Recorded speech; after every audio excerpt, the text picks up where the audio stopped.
Hi everybody, this is Dmitry from Tritao. We're a company in Portugal near Aveiro, and we build custom titanium bikes. This time, unlike previous times when I was making videos outside in the street, I decided to make it in our shop. And so you can see there are frames above that are waiting to be finished. And behind me is our new model, and we call it Aveiro. There's also a complete bike, like you can see it here, with the same frame. So let me tell you more about it. So we had an idea, and there was a customer's demand to start building gravel frames or bikes that are have a little bit more extreme geometry, are more modern. Um, we have our standard model. It's called Groont, and we're still making it. And it has more of a road bike DNA. It's relatively short, and the head tube angle and the seat tube angles are more. It's closer to. It's not a road bike. It's a gravel bike, but as um, more roadish kind of geometry with a maximum tire clearance of 700 by 45 millimeter. And the customers have been asking us for more tire clearance and more longer and slacker frame. And so we delivered this one behind me. So the new Aveiro frame, it is longer, and we designed it to be used with shorter stems. So it's a kind of a forward geometry frame. We made it possible to run with a 29 by 2.25 inch tires, or 700 by 55, 56, 57 millimeter, which was impossible before. I'm going to tell you how we achieved this kind of tire clearance and more about this frame. So we have two frames here. Here on the right is our Groont frame, and it has some fancy anodizing. And it's our Groont Classic frame. There's also an integrated version, so this one has internal cable routing. And here's the Aveiro. As you can see, uh, they are different. So, what are the differences?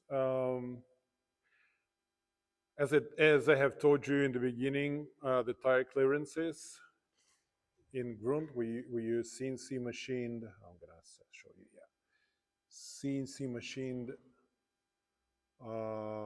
half yoke that is hollow inside, and you can run cable through it. This is basically the limitation of how much clearance we can provide, and that's up to 45 millimeter.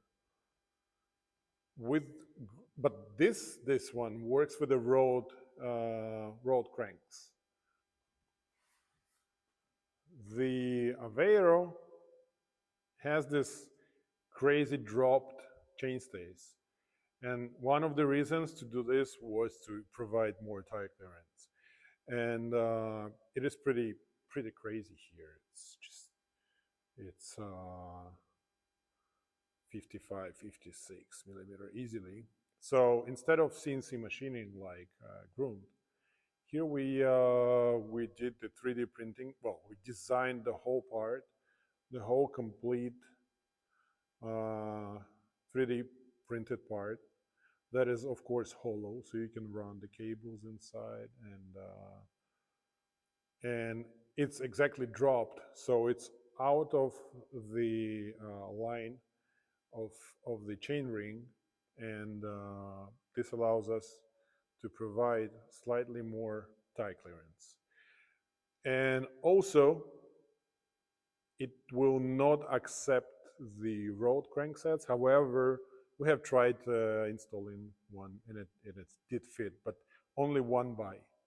This one will work with one by, two by, whatever. So this frame is more extreme, one by specific, and this one is like more classic touring adventure bike.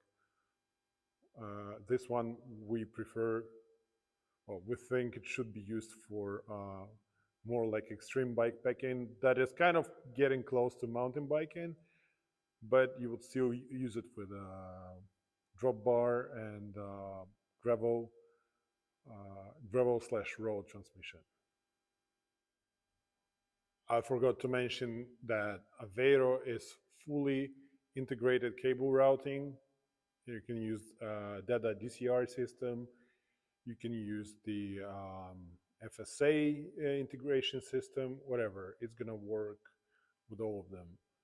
Um, we have designed in the way that it can also used with a mechanical transmission, which is not really often used on fully integrated bikes, but you can still do it. Just let us know if you want to do this, and we'll make a special exit for the cable. So dropout wise, on the Groont we use the Paragons through axle flange dropouts, and they're a classic solution for many bikes that we've built, and it's a classic type of hanger and dropout. Well, at the same time, people like riders, some of the riders are starting to use the SRAM's new T-type derailleurs, and thus we designed these dropouts on the Aveiro to be UDH slash T-type compatible, and you can easily use the newer derailleurs on this. But this version, this frame can also come with, if you custom order it, we can put UDH dropouts in it. By the way, if you don't know, this type of dropouts use this type of hanger. If you have a if your rear derailleur is classic, it is mounted to this type of derailleur hanger, and these ones are available in almost any country. In most bike shops, they're 15, 20 euro each, and these are the the actual universal dropout had, like, it has been invented. Here it is. You can rely on this thing. It's good.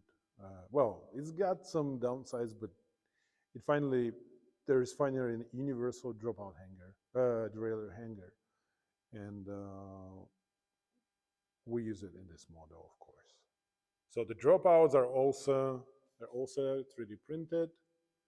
We do that in Spain, and they can work with all types of rear derailleurs, classic or UDH slash T-type, whatever.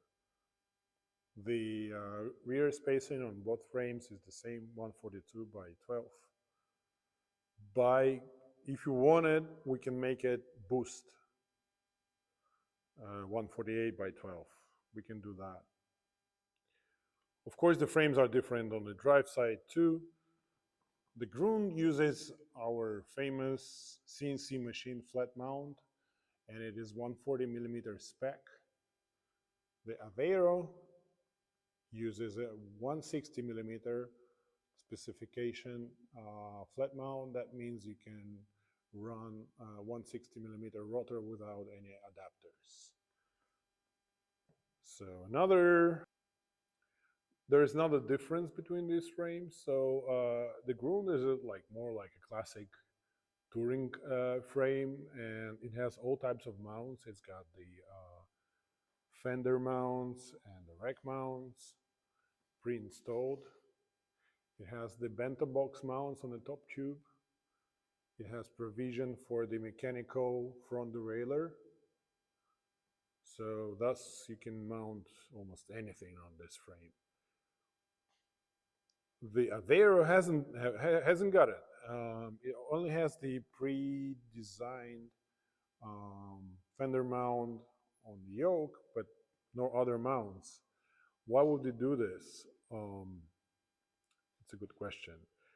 The difference in price between these two frames is pretty massive.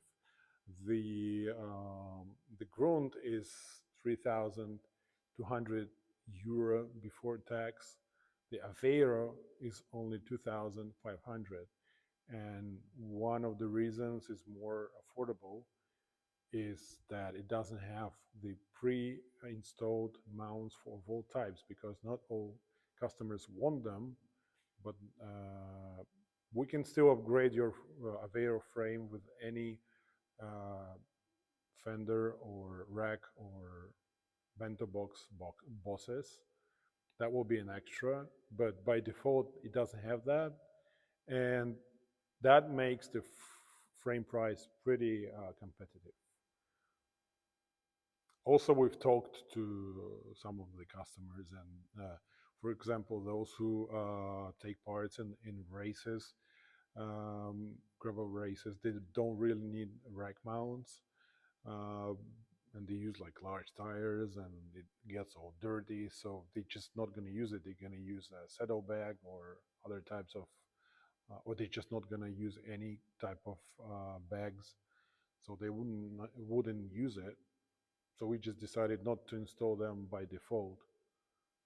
And that makes the price go down, which is nice for those who want to afford a nice titanium frame made in Europe, but couldn't do it before. Here's another difference. I'll turn the frames. Okay, so if you look, you can see that the Aveiro down tube is much thicker than it's larger in diameter compared to Groont. So Groont uses a 44.4 millimeter down tube. Aveiro uses a 2-inch 50.8 millimeter down tube, which is heavier than the Groont's one, but it also makes more stiff ride, especially with the slack head tube angle and longer wheelbase that this frame has. But the funny part is that their weight is almost identical. They're both around 1,740 grams in size 54. Thanks to the 3D printed parts, they use less material, but has almost the same amount of material. It's just the way that they're designed, they can be slightly lighter, and it compensates for the heavier down tube. I can also compare the tire clearance between Groont and the Aveiro. So it's around 61.5.6 on a Groont. Here's the Aveiro. So it's the tire will hit about here, 74 millimeter tire clearance. That's how much different they are.